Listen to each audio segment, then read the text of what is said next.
Entre los lugares comunes y las cosas que nos creemos hoy en día es que atraemos lo que nos pasa. Que hay personas que atraen cosas malas y hay personas que atraen cosas buenas. Y me ha sorprendido ver este título, que parece un poco mágico, con un nombre que a mí me interesa, el de Marian Rojas Estapé. El libro del que vamos a hablar se llama Cómo hacer que te pasen cosas buenas.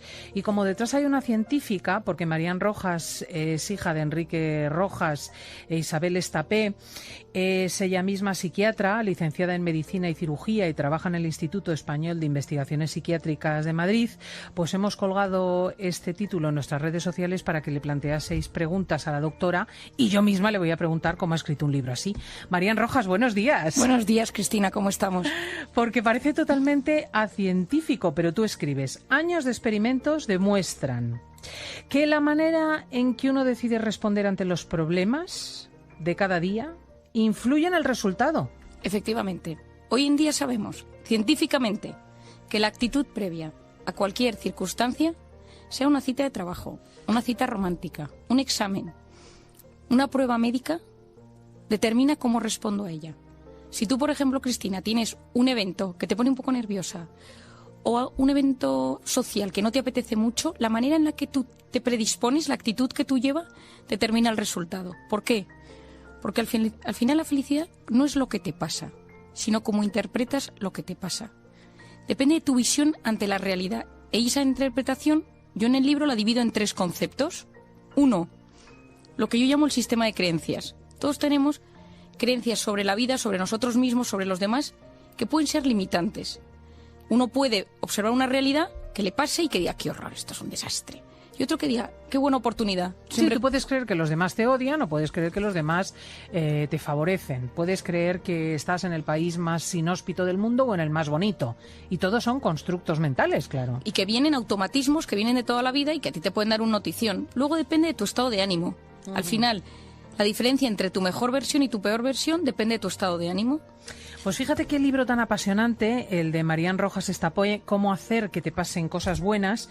Dice, por ejemplo, que las enfermedades, que esto es cosa que ya vamos introduciendo en nuestra cabeza, tienen mucho que ver con las emociones. Efectivamente. O sea, esto es quizá una de las cosas más importantes del libro. Al final, todas las emociones vienen precedidas de un pensamiento y las emociones activan y desactivan nuestras células, nuestro torrente sanguíneo e incluso los genes. Yo estoy llevando ahora mismo un experimento en el instituto donde trabajamos de la función de los genes ante las emociones. Cómo te van cambiando los genes según si te tomas las cosas siempre mal o siempre bien. Si eres una persona siempre positiva, una persona negativa, una persona resentida, una persona con ilusiones. Y estamos viendo las modificaciones a nivel genético. Lo que hoy sabemos es que las emociones activan neuropéptidos, unas sustancias pequeñas que van a las células, activan o desactivan las membranas. Yo digo, tienes células contentas o células tristes, células resentidas o células rabiosas. Y eso tiene una influencia en las enfermedades. ¡Qué barbaridad! ¡Qué barbaridad! Claro, la sociedad nuestra no debe de estar muy bien en ese sentido porque las encuestas dicen que el 20% de la gente está medicada por problemas de ánimo. Efectivamente. Eso significa que vamos mal. Vamos muy mal. Yo digo que es la sociedad más avanzada de la historia en todos los sentidos y es una sociedad profundamente enferma.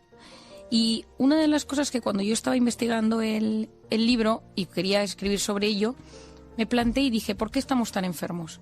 Y entonces hay un personaje en el libro, que es una sustancia del organismo, que cualquier persona que haya escuchado una conferencia mía en internet o que me haya leído sabe que hablo de ella, que es el cortisol. Ante la amenaza, ante la alerta, ante el miedo, activamos el cortisol. El cortisol es fundamental, si no, no estaríamos aquí, es de la supervivencia. Pero es una hormona cíclica que por las noches está bajita y a lo largo de la noche sube y tiene el pico más alto por la mañana, que te hace despertarte y estar activo. Pero una persona que está constantemente con una amenaza, ¿y si me echan del trabajo? ¿Y si no llego a fin de mes? ¿Y si me pongo enfermo? ¿Y si mi hijo suspende? ¿Y si el cuerpo segrega esa sustancia igual cuando te pasa que cuando te la imaginas? Es decir, mi mente y mi cuerpo no distinguen lo que es real de lo que es imaginario. Cualquier pensamiento, sea por algo real que me pasa, tanto sea por algo que me imagino, tiene el mismo impacto en el cuerpo. Y una de las cosas que yo intento destripar o explicar en el libro son las 4 actitudes que en el siglo XXI están haciendo que nos hayamos convertido en una sociedad intoxicada por cortisol. Claro, vamos por partes porque muchos de nuestros oyentes ya se están reconociendo. Tienen muchísimo estrés, generan cortisol. Tienen miedo al despido, trabajan y están en casa generando cortisol. ¿Esto cómo les influye? ¿Qué pasa con el cortisol? Bueno, pues el cortisol, todos hemos tomado o conocemos a alguien que ha tomado cortisona. La cortisona es un antiinflamatorio muy potente, pero cuando el cortisol está intoxicado, cuando yo estoy alerta o me siento bajo una amenaza constante, pongámonos, me van a echar del trabajo, vivo constantemente alerta y el cortisol no baja. Síntomas a 3 niveles. A nivel físico, aquí no le ha temblado el ojo, se me empieza a caer el pelo, la piel me cambia, empiezo con eczemas, con urticaria, migrañas, muchas migrañas, fibromialgia, contracturas, síndrome de colon irritable, problemas gastrointestinales muy severos, a la larga enfermedades neurológicas, incluso algunos tipos de cánceres están relacionados con esto. Las metástasis nacen de los núcleos inflamados del cuerpo.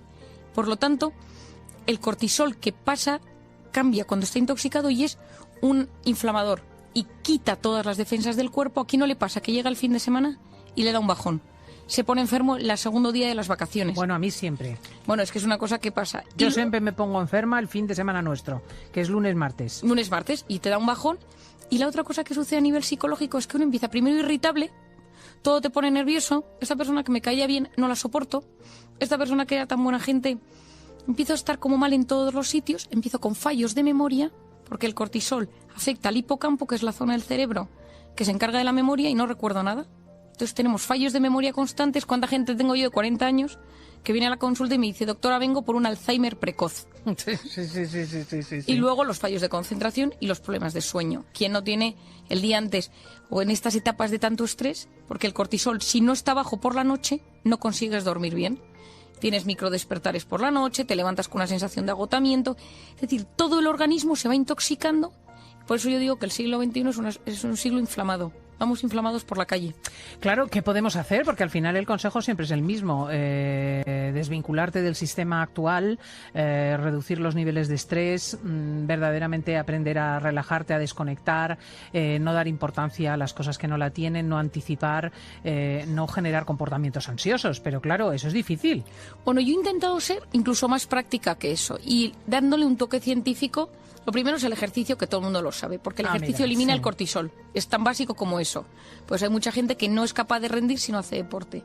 El segundo son educar los pensamientos. Si yo te estoy diciendo que cada emoción, que es la que influye en mis células, viene precedida a un pensamiento, yo puedo educar los pensamientos. Yo hablo mucho de educar la voz interior. Que la voz interior no nos haga autoboicot. No lo vas a conseguir. Todos tenemos esa voz, que quién no le ha pasado, que va comentando la jugada, ¿no? Las mujeres vamos por la calle... me has engordado, no estás tan mona, últimamente tienes fallos. Y nos vamos nosotros con esa conversación, cada voz, cada hundiendo. Nos va hundiendo y nos hace un boicot muy importante. Y entonces, ser capaz de educar esa voz para venirse arriba tiene un impacto brutal en el sistema, en el cerebro automáticamente. El cerebro que se ilusiona se va transformando. El sueño, tener sueños, ilusionarse, tiene un poder transformador a nivel cerebral. Y lo sabemos en la corteza prefrontal, que es la zona que nos hace ser creativos. Solo por ilusionarte la mañana empieza a haber más riego de sangre. Y es la zona que nos ayuda a resolver problemas.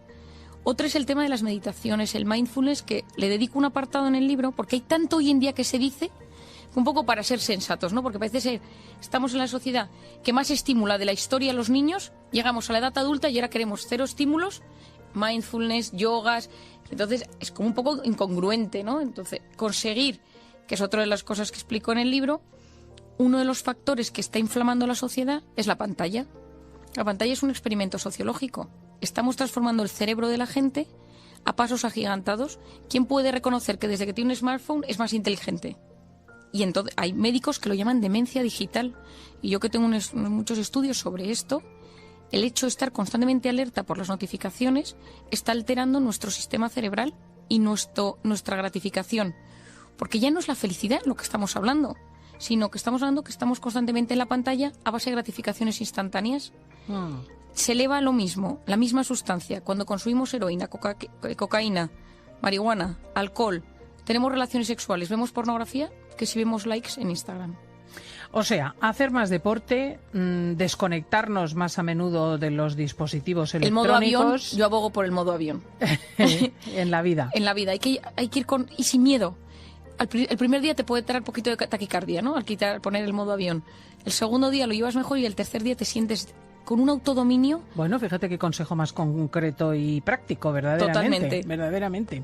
Verdaderamente. Hay una alusión que me ha interesado mucho en el libro a la relación entre estas enfermedades inflamatorias, consecuencia del estrés, del cortisol y la depresión. Efectivamente. Yo soy de la teoría que muchas depresiones provienen de estados de alerta permanentes. Y hoy en día, algunos psiquiatras opinamos que esas depresiones son enfermedades inflamatorias del cerebro. Hay núcleos del cerebro que están inflamados y empiezan las primeras investigaciones de fármacos antiinflamatorios. No se trata de un ibuprofeno, pero sí de otros que están ayudando a bajar las depresiones. De hecho, yo recomiendo, y si hay algún oyente que esté con algún antidepresivo o que esté tomando ansiolítico, que desgraciadamente una alta tasa de la población lo está haciendo, que incluya el omega 3 en su dieta. Porque el omega 3 ha demostrado ser un potente antiinflamatorio cerebral que mejora el estado de ánimo. Y la Sociedad Americana de Psiquiatría lo recomienda ya para gente con depresión, para gente con trastorno bipolar, para gente con esquizofrenia. Es decir, es una sustancia que está ayudando y que no tiene efecto secundario. Vamos con las preguntas de los oyentes. Al colgar el título "Cómo hacer que te pasen cosas buenas" y mencionar a Marian Rojas Estapé, nos pregunta Luisa. Dice, grito constantemente en casa por los problemas domésticos y mi marido y los niños se quejan, pero yo sé que quien se traga las emociones se ahoga. ¿Qué hago? Bueno, efectivamente, quien se traga las emociones se ahoga. Yo siempre digo que en esta vida hay que aprender a ser asertivos. ¿Qué es la asertividad? Ser capaz de responder ante lo que me sucede sin ser agresivo. Cuando algo me influye o me afecta, si yo me lo trago, mis células se van enfermando. No se trata de... Yo siempre doy un ejemplo, ¿no? Cristina, si tú ahora me dices, es horrorosa tu chaqueta, ¿no? Y yo te puedo decir, horrorosa tú.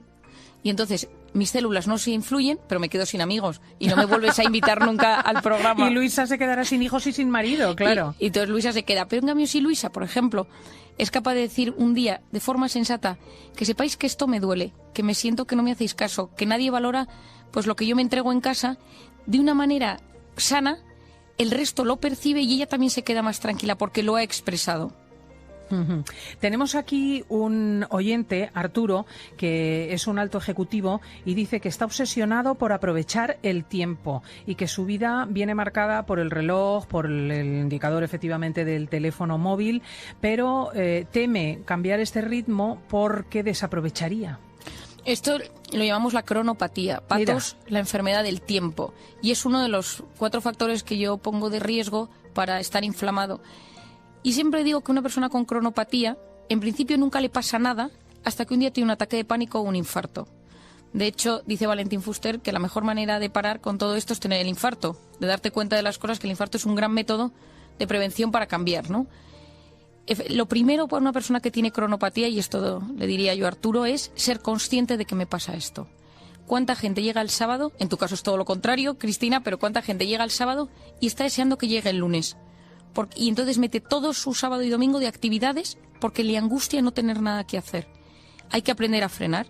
Frenar, yo siempre digo que la gran creatividad a lo largo de la historia de los grandes genios ha surgido en momentos de descanso, no en el frenético mundo de las prisas. Muchas veces simplemente aprender a que nuestro cerebro desconecte, se relaje y conecte con su mundo interior es muy sano. Y Arturo, el simple hecho que sea consciente y que pueda parar y decir música clásica y un libro, sin teléfono, un paseo por el campo sin aparato, una conversación interesante, un vino con amigos, sin nada más de trabajo y sin mirar una hora para llegar a casa. Eso transforma el cerebro y me sana. Pues no podéis sino comprar el libro "Cómo hacer que te pasen cosas buenas", de Marian Rojas Estapé, que además viene garantizada por los 2 lados. Psiquiatra padre, Enrique Rojas; madre notario brillantísima, Isabel Estapé. Id a la editorial Espasa. Muchísimas gracias. Gracias a ti, Cristina.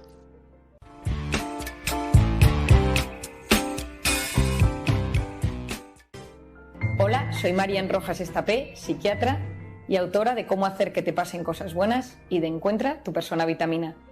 Estoy hoy aquí con vosotros para hablar con Carmen Peñas de belleza y salud mental. Espero que lo disfrutéis. Pero si nosotros no nos sentimos a gusto con nuestro cuerpo, con nuestro físico, eso genera problemas de inseguridad y de autoestima, ¿no? Es decir, no conozco a nadie que no haya tenido un problema depresivo, que no te haya dicho me veo feo, me veo gordo, me veo poco atractivo, me disgusta mi cuerpo. El otro día me decía una paciente monísima, ideal, pero que está con una depresión grave, me decía, no voy a trabajar porque tengo miedo de que me vean fea, de que me vean lo fea y lo gorda que estoy. Una persona normal, bueno, es una persona guapa, no es normal, es guapa, pero un estado depresivo te impide disfrutar de tus cualidades físicas, y por lo tanto cuidar la belleza es básico para estar a gusto con uno mismo, y eso es súper importante. Es esa armonía entre los diferentes componentes que lo forman, y esa armonía hace que te sientas a gusto con ella. Si nosotros en psiquiatría tenemos cuadros muy graves, o sea, desde la anorexia, las dismorfofobias, es decir, de repente uno se obsesiona con que una parte de su cuerpo no está en armonía con el resto, desde la gordura, desde las piernas, desde la nariz, las orejas grandes. A veces es real, pero muchas veces nuestro cerebro lo sobredimensiona y te genera muchísimos problemas de autoestima y de inseguridad. Y no olvidemos que la autoestima es la voz interior, es decir, todos nosotros tenemos una voz interior que va comentando nuestra vida, y en las mujeres esa voz interior está muchísimas veces relacionada con el cuerpo. Has engordado, estás fea, tienes arrugas. Es más femenino. Esa voz interior es muy femenina en la belleza. Los hombres en general no van por la vida diciendo uy, engordado. Es mucho menos, puede pasar, pero es menos frecuente. Pero la mujer cada vez pasa más. Es verdad que cada vez pasa más porque cada vez hay una mayor conciencia de la salud física, ¿no? Y entonces, pues cuando te ves mal, pero en la mujer ese impacto es mucho mayor en la psicología. Cuando tú no te ves bien, eso en la mujer se transmite en las áreas de la vida. O sea, lo ves en cómo trabaja, en cómo se viste. Es decir, al final, la mujer, todo el tema de la belleza y de la vestimenta tiene muchísimo que ver con cómo se siente con ella misma, ¿no? La seguridad que tiene. Y yo creo que uno de los grandes problemas que tiene el ser humano es la inseguridad, porque la inseguridad es la que te impide empezar un reto, enfrentarte a las oportunidades que te surgen, resolver los conflictos internos, resolver los conflictos externos. La inseguridad es no atreverte, tener miedo constante, y el miedo constante debilita al cerebro y debilita tu sistema inmune. Y tú sabes, Carmen, que yo hablo muchísimas veces del cortisol, y tendría que hablar hoy del cortisol, no puedo no hablar. Ese miedo nos intoxica de cortisol, y esa intoxicación de cortisol va a tener consecuencias a 3 niveles. Y a nivel físico, que es lo que hoy nos concierne, tiene muchísima importancia. Por ejemplo, en la piel, los fibroblastos y todas las células regenerativas de la piel necesitan que el cortisol esté equilibrado para poder regenerar la piel, para tener luz, para evitar las arrugas, las manchas. Pero cuando tú estás en sensación de amenaza, tu cerebro dice la piel no es importante. Cuando tú estás en guerra y estás en las trincheras, tu organismo cuida la parte del organismo para poder luchar, y no cuida la piel, porque no tienes que estar con una piel brillante, guapísima, estupenda en plena guerra. Tienes que sobrevivir. Por lo tanto, cuando tu cerebro percibe que estás en amenaza constante, toda tu piel, toda la parte que es la piel, la cara, que es el espejo del alma, es la primera que se deteriora. Las ojeras, las arrugas, las manchas, la piel seca. Y entonces la gente dice, esta persona tiene la cara regular, se te nota en la cara que no has descansado. Lo estás pasando mal, te lo veo. Yo a mis pacientes, que les hago quitarse la mascarilla para verles la cara, ya sé en los 3 primeros minutos cómo viene, solo por verles la cara. ¿Qué pasa? Que cuando esos periodos de estrés se mantienen en el tiempo y esa cara pierde la luz, ese cuerpo empieza a deteriorarse, empiezas con esa grasa en la zona de la tripa, que es muy típica de los periodos de intoxicación de cortisol, tu cuerpo no te responde, te sientes mal contigo mismo, estás raro, retienes líquidos, o sea, todas esas cosas que van sucediendo hacen que ese estrés sea peor porque no estás a gusto contigo mismo. Entonces muchas veces hay que cuidarse el interior, pero cuidarse un poco el exterior también ayuda a venirse un poco arriba. No son esos tips externos que dices, oye, pues te voy a dar un ejemplo, Carmen. Cuando uno teletrabaja, está muy bien al principio, pero de repente uno va en chándal, no se cuida nada, un moño en la cabeza, y al final tú según como te encuentras físicamente e interiormente, produces, y llega un día que entras en barrena, porque ya te da todo igual. Cuando tienes que volver a salir a la calle, te pones un pantalón, cierras el botón, te pones un tacón si es de las que te gustas el tacón, te pintas el ojo, te pones un colorete y de repente te ves más guapa, y como te ves más guapa estás más resolutiva.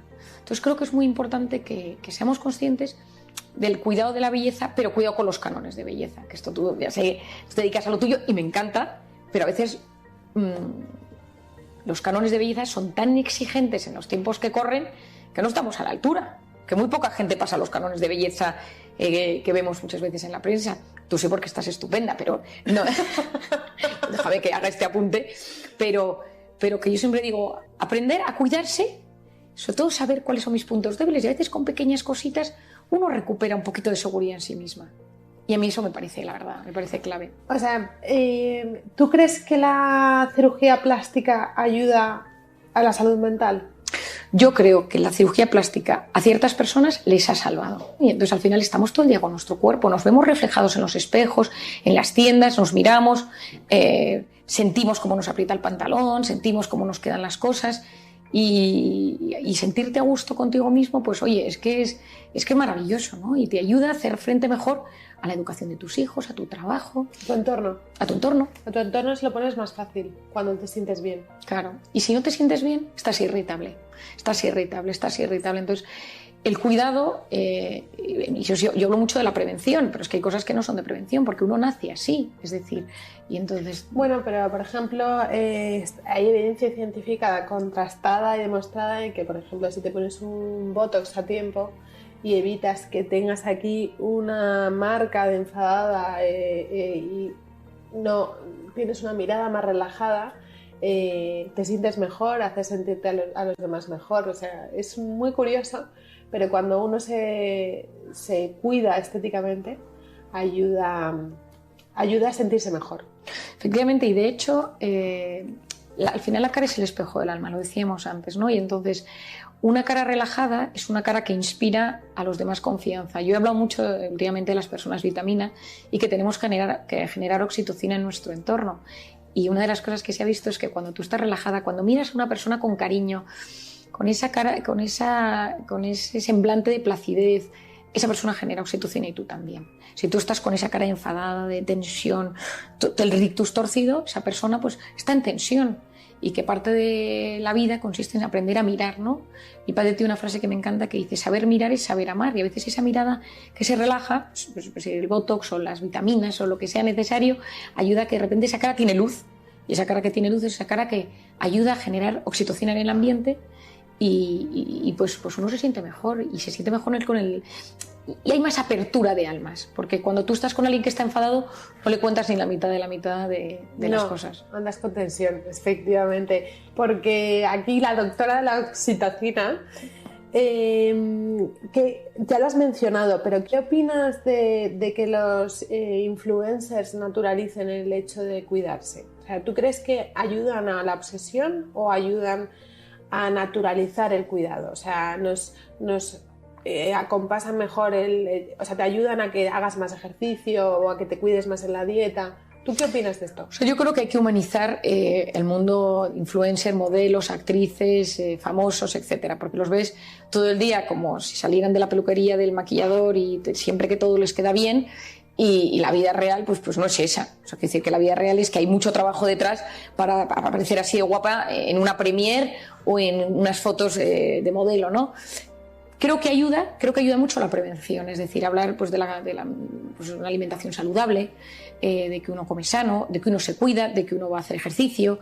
O sea, me parece que ayuda para ver que todos somos normales y que tenemos días que todo el mundo, incluida la mujer más guapa del mundo, las modelos más guapas del mundo, con una ojera. Es decir, que la ojera existe en todas las personas del mundo y a veces parece que no.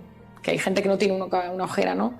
Me acuerdo hace unos años pues, que salían esas fotos, ¿no? De las modelos recién levantadas y la otra, ¿no? Y decías, te quedas impresionado. Pero bueno, la gente decía, bueno, al menos no me pasa solo a mí, ¿no? Es decir, sentirse inferior, pues volvemos a lo mismo, genera mucha inseguridad. Entonces creo que ayuda, también creo que hay demasiada oda a la imagen hoy en día y pienso, por ejemplo, en... ¿Y tú qué piensas de la sociedad? ¿Hacia dónde va a ir? Bueno, a mí me preocupa mucho que es una sociedad muy enfocada solamente al plano físico, es decir, cuesta mucho interiorizar, estamos metidos en las redes sociales, estamos en el mundo de la pantalla y nos cuesta mucho frenar para poder conectar con nuestro interior o conectar con la naturaleza o conectar pues, con la belleza de otras cosas, porque vas descubriendo una ciudad y estás más pendiente de tu móvil, te vas a París y estás haciendo fotos, estás metiéndote en Instagram y no estás disfrutando, vas a hacer una excursión al campo y estás más pendiente si hay wifi, bueno, si hay wifi no, si hay conexión, si hay datos, que de lo que estás observando, ¿no? Y entonces no frenar nos enferma. No conectar con lo bueno nos enferma, no conectar con nuestro interior nos enferma. Y tanta drogodependencia emocional, tanta emoción intensa, necesito sentir, y ojo, y deja de sentir y desconecta de tanta emoción y conecta con tu interior, ¿no? Y cuando conectamos con nuestro interior somos capaces de crecer, somos capaces de sanarnos. El ser humano no puede vivir siempre en el sistema nervioso simpático, que es en el de la hiperalerta, el del cortisol, el de las amenazas. El ser humano no está diseñado para vivir ahí, está diseñado para a veces luchar, a veces recuperarse en el parasimpático. Y el parasimpático es desconecto de las redes, desconecto de la pantalla. Se ha visto que las redes sociales generan dopamina, que es la hormona de las adicciones y la del placer. Por eso hoy en día tratamos muchas adicciones a los videojuegos, a la pantalla y tal, con medicación muy similar a la adicción a la cocaína, porque son circuitos cerebrales muy similares. Es decir, quiero algo y lo quiero ya. Quiero comer sushi ahora, quiero comprarme un libro ahora, entonces Amazon, Globo, todo lo que es la gratificación instantánea. Quiero todo y quiero ya. Y no sabemos posponer la recompensa. ¿Esto es el futuro o no? Bueno, por aquí va, pero yo intento prevenirlo, concienciar. Hombre, por supuesto. Y porque se está modificando el cerebro. Estamos modificando el cerebro de los niños. Es decir, si tú le dices al cerebro de un niño, del cerebro en formación, lo quiero todo y lo quiero ya. Y lo quiero ya. Y la vida... Lo más importante, lo que más felices nos hace en esta vida es el amor y el trabajo bien hecho. Y ni el trabajo bien hecho ni el amor son a base de gratificación instantánea. Es constancia, perseverancia, ahora funciona, ahora no funciona, ahora te pido perdón, ahora espero, ahora te doy tu tiempo, ahora me voy a mi cuarto, ahora vuelvo, ahora te doy un abrazo, pasan un par de días, volvemos a la normalidad. Y eso no es gratificación instantánea. Entonces, si vas a base de gratificación instantánea, no puedes tener una pareja a largo plazo, no puedes tener un trabajo a largo plazo porque vas a sentirte frustrado todo el día. Y tienes que aprender a decir, ahora no me pido sushi, esta noche ceno la ensalada que queda en mi cocina, ahora no me compro esto y espero, ahora no me meto en Instagram, me apetecería ahora ver, no me meto, espero un par de horas y y pospongo la recompensa, pospongo la dopamina y eso fortalece la corteza prefrontal y hace que yo sea más inteligente, que tome mejores decisiones, porque una persona que tiene fortalecida su corteza prefrontal es una persona que gestiona muchísimo mejor su vida.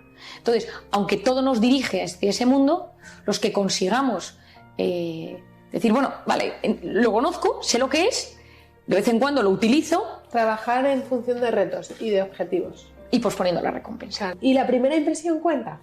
Bueno, yo creo que todos sabemos que la primera impresión cuenta.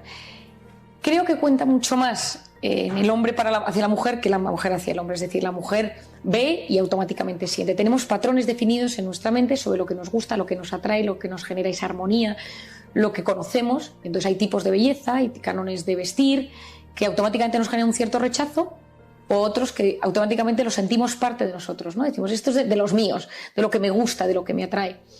Pero yo lo que recomiendo siempre es que esa primera impresión no te determine, que vayas adelante. ¿Cuánta gente nos ha sorprendido en una primera impresión negativa y de repente has vuelto a coincidir con esa persona, la has tratado más y te ofrece una serie de características que dices, vale la pena conocerla, aunque de primeras te parezca muy serio, te parezca una persona poco atractiva, te parezca una persona muy, muy distante, pero cuando lo vas conociendo, eso y el cariño... Cambia. Sí, y a medida que quieres más a alguien lo ves más guapo, ¿eh? No nos olvidemos de esto. Que conozco a mucha gente que dice, pues yo es que creo que desde hace unos años está muchísimo más guapo. No, es que le quieres más.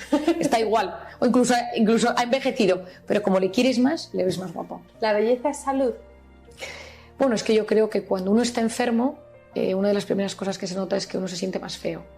Y cuando uno ha tenido un cáncer, por ejemplo, pienso, ¿no?, en cáncer de mama, y que una persona que está sana está más guapa porque todo su organismo irradia eso. Una persona que está enferma, que está triste, que está frustrada, que tiene ansiedad, se siente más apagada, se siente más fea. Entonces, muchas veces es desde dentro hacia afuera y otras veces desde fuera hacia adentro, puedes encontrar esa armonía. Para mí es un honor escucharte, estaría horas, ya lo sabes, ya lo sabes. Ha sido una alegría enorme y gracias por la labor tan maravillosa que haces con estos temas.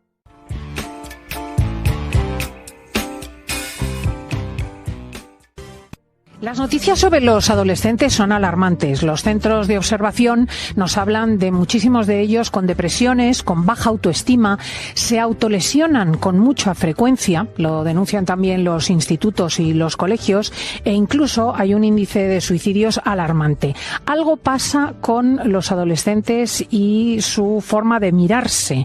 Vamos a ver si nos puede ayudar Marían Rojas en el diván. Marían Rojas, buenos días.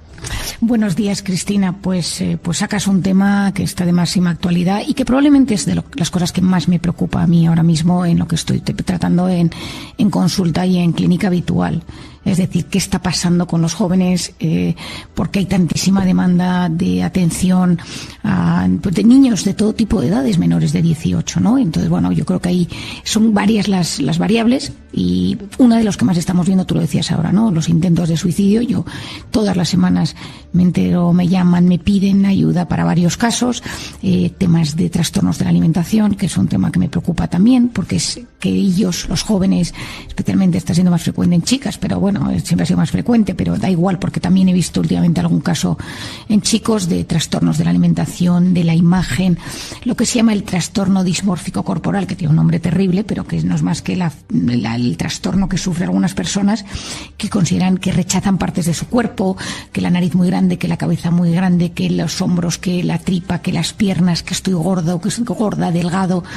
Es decir, es esa forma en la que te obsesionas con que tu cuerpo no tiene un canon de belleza como debería tenerlo, ¿no? Y entonces, bueno, pues esto es un dramón que lo hemos hablado, Cristina, tú y yo hace poco aquí en COPE, con las redes sociales, donde todo el mundo tiene esa especie de imagen que muestran pues esos cánones de belleza, de cómo te maquillas, cómo te vistes, de cómo te queda la ropa, y entonces tú estás en tu casa pues con tu cuerpo normal y corriente, porque el 99% de la población tenemos cuerpos pues con sus cosas, y de repente en ese momento de transición de la infancia a la edad adulta, que es un momento de grandes variables emocionales, ¿no? Y hormonales, donde el cuerpo cambia, y entonces de esto se ha estudiado toda la vida, Cristina, en psicología, en psiquiatría, en sociología, que nuestro cuerpo empieza a cambiar, y entonces hay un momento en el que empiezas desde los cambios de voz al todo el tema del pelo y cómo van cambiando las curvas, etcétera. Y dependiendo de cómo estés emocionalmente, pues esos cambios los recibes de una manera u otra. Si la presión social es muy fuerte, y sobre todo que ahora mismo hay mucho boom de todo temas de problemas de alimentación, de dietas restrictivas, cómo perder peso.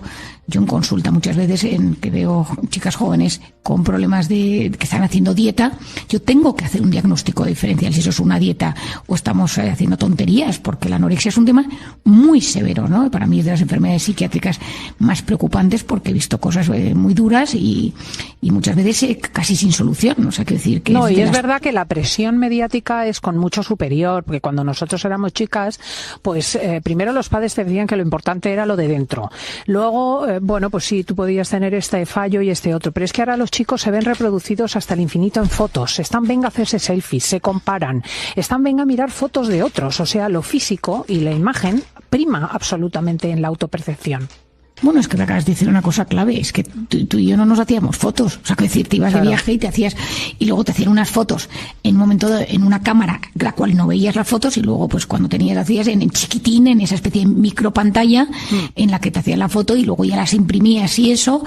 Pero claro, es que ahora mismo es en el instante, tú ves el cuerpo y el físico de los demás constantemente, y ya no te digo nada cuando tienes aplicaciones tipo Tinder y parecidas, que tú eliges por lo físico. Es que tú seleccionas a una persona para conocerla o para lo que quieras a través de una foto. Yo, Cristina, siempre pienso lo mismo. Digo, bueno, gracias a Dios que yo no tengo que meterme en estas cosas, porque por lo físico es muy duro y eso tiene un impacto en ti, en la autoestima, en cómo te sientes.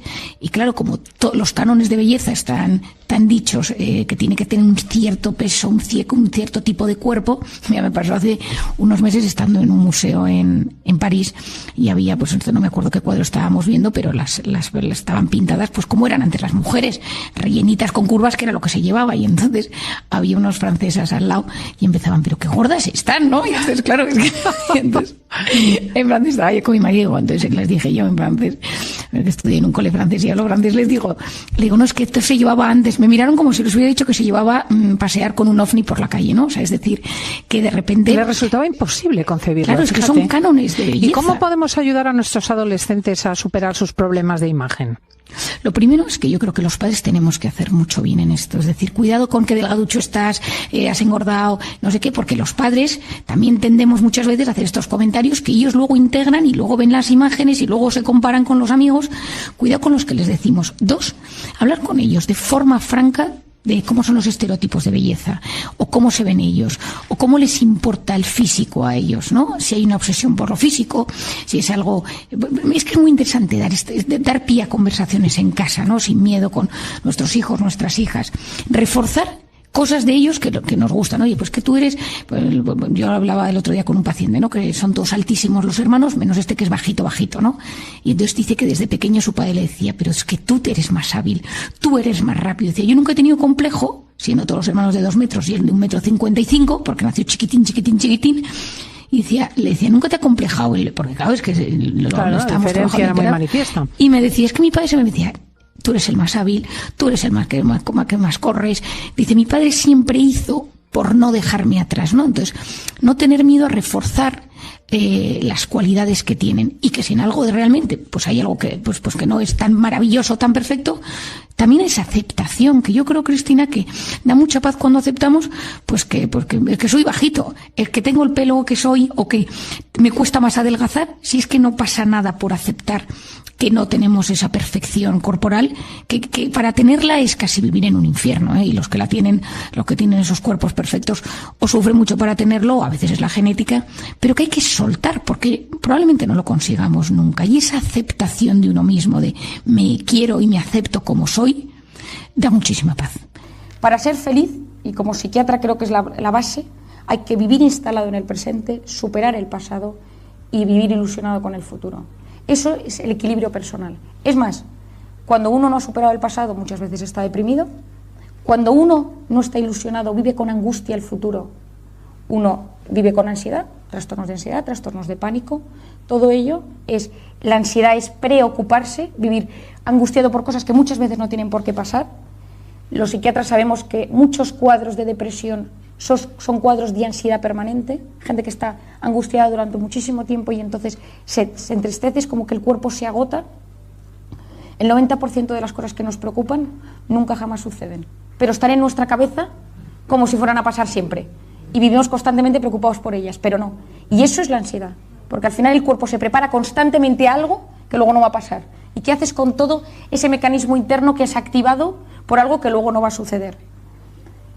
Cuando tú le preguntas a la gente qué le preocupa, la gente te suele hablar de algo del pasado o de algo del futuro. Por lo tanto, has dejado de vivir el presente y vives constantemente o en un tema del pasado o en el tema del futuro que nunca ha sucedido. Decía Don Quijote, ¿no?, que la felicidad no está en la posada sino al borde del camino. Pues es importante que durante el camino, durante el presente, sepamos que todo lo que sucede en el presente, si nos pasamos la vida pensando en el futuro o en el pasado, no conectamos con nosotros mismos. Y aquí entro en la parte que os decía antes. Pensar altera nuestro mundo interior, nuestro organismo, nuestro metabolismo. La mente atrae aquello en lo que piensa. La gente que me conoce sabe que a mí me pasan muchas cosas, ¿no? Y todo el mundo decía, cuando yo estudiaba la carrera, es que a Marian le pasa todo. Siempre le pasa lo que quiere. Dice que quiere que le pase y le pasa. Pues a mí me da mucha paz siempre, cosas. Exacto, oír a Marian y que nos anime cada sábado. Querida amiga, muchísimas gracias. Gracias a ti, muchísimas gracias y un feliz fin de semana a nuestros oyentes.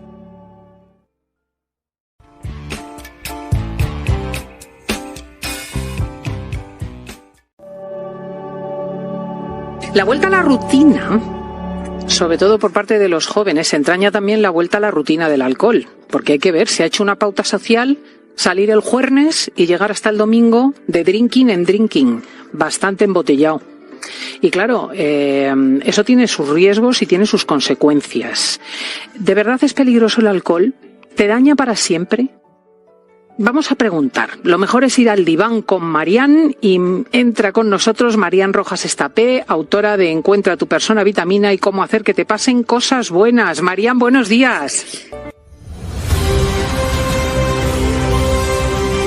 Buenos días, Cristina. Qué Efectivamente, tratas un tema hoy interesantísimo que yo creo que a todos los padres les está preocupando. Hay un auge de alcohol, hay un consumo masivo desde la pandemia y durante el propio confinamiento. Es decir, esto sí que ha cambiado, esto sí que se ha modificado y ha ido a peor. Y estamos viendo ahora mismo que los adolescentes, pues bueno, esto del juernes, es que las cantidades que beben de alcohol son inmensas y los psiquiatras estamos un poco preocupados porque ya conocemos desde hace muchos años los efectos del alcohol, pero efectivamente en adolescentes.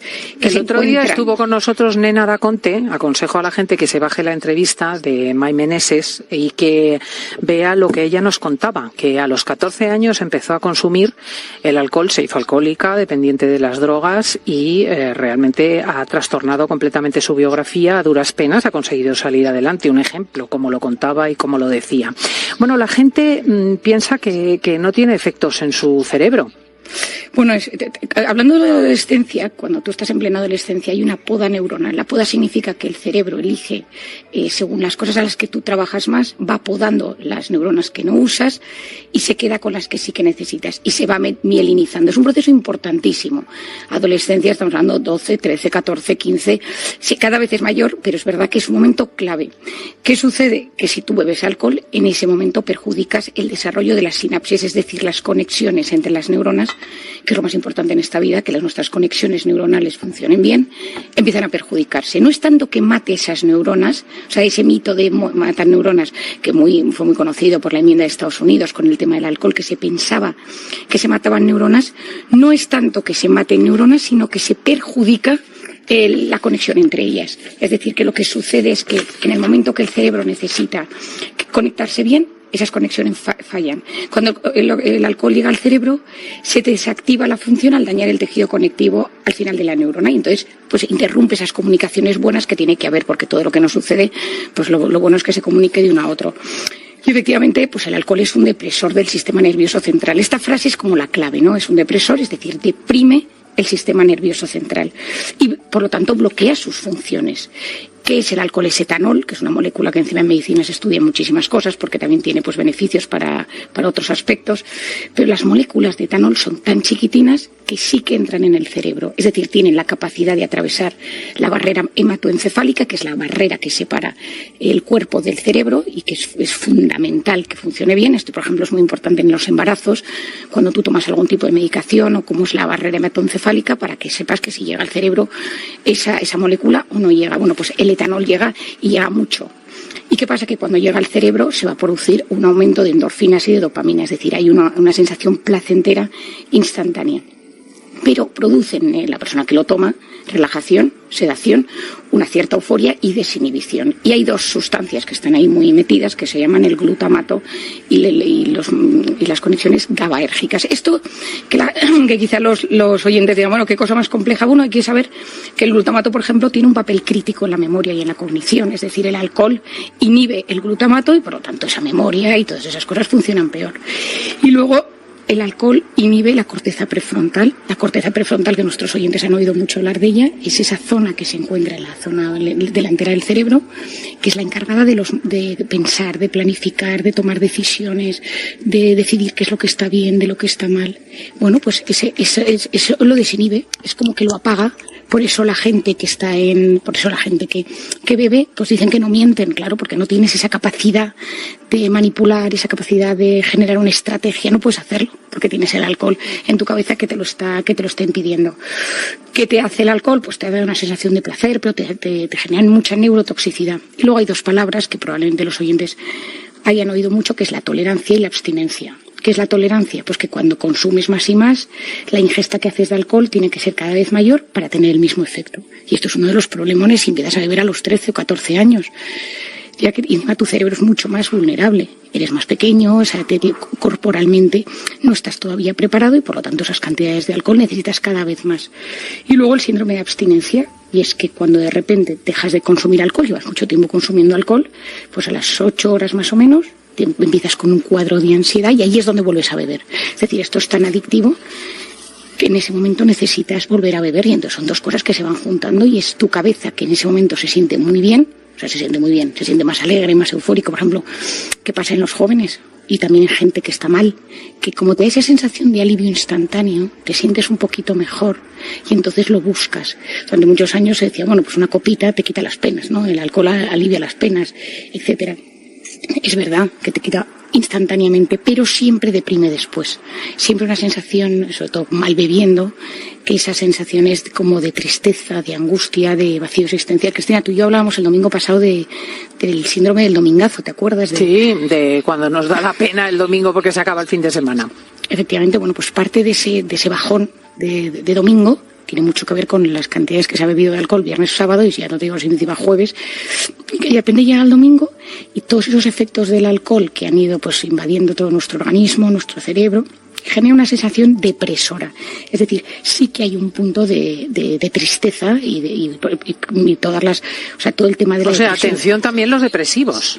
Bueno, de hecho es uno de los temas más importantes que tenemos que saber, y es que mucho depresivo tiende a querer beber y se hace adicto a ello porque tiene una sensación momentánea de alivio, pero luego de enorme angustia existencial, y entonces hay muchas depresiones que, bueno, muchos alcohólicos o gente con problemas de alcohol que lo que tienen debajo es una depresión, y hay que tratar la depresión, porque mientras no tratas la depresión esa persona no mejora. Y nos tenemos que quedar con esto. ¿Qué pasa a corto y a medio? O sea, hemos hablado de lo que pasa a corto plazo, pero a medio y largo plazo, ¿cómo incide el consumo del alcohol en el cerebro? Bueno, nosotros tenemos lo que se llama el delirium tremens, que tiene este nombre así, pero que es, por ejemplo, cuando cuando una persona ha bebido muchísimo y entonces el sujeto está desorientado, con un nivel de conciencia fluctuante y puede tener alucinaciones. Son cosas muy graves y te puedes morir. O sea, es de las cosas más severas en el tema del alcohol, los delirium tremens, y hay que tener cuidado. Luego tienes las alucinosis alcohólicas, que son cuando tienes síntomas psicóticos por una fuerte intoxicación. Y luego tienes los blackouts, las amnesias, que esto probablemente muchos de nuestros oyentes, o si no lo han vivido ellos, conocen gente que les ha pasado, ¿no? Que es pues una amnesia parcial o total mientras estaba ebrio. Esto genera muchísima angustia. Yo he tenido personas en mi consulta que debido a estos blackouts han tomado decisiones vitales, ¿no? Porque no sabes lo que hiciste, o te levantas en casas que no conoces, o con parejas al lado que no sabes cómo has llegado hasta su habitación, ¿no? Y esto pues en consulta yo lo he visto alguna vez. Gente que no recuerda, ¿no? Y yo siempre digo que pocas cosas nos dan mayor autoestima que recordar las cosas. Oye, ¿cuánto tiempo hace falta para quitar los efectos del alcohol para siempre? Quiero decir, cuando ya tienes 60, 70, 80 años, ¿qué ocurre? Bueno, para empezar depende del consumo que hayas tenido, ¿no? Es verdad que un consumo moderado, pequeño moderado, social, está muy extendido. Tú fíjate en todas las series en Estados Unidos y las películas, todo el mundo tiene una copa de vino en la mano. Es decir, ahora mismo hay una campaña enorme para el tema del alcoholismo, del alcohol, que a mí me impresiona, sobre todo porque te lo meten, entonces tú lo ves como una cosa completamente normal. Si es un consumo muy fuerte, a veces el deterioro es tan sumamente severo que una persona ya se queda dañada.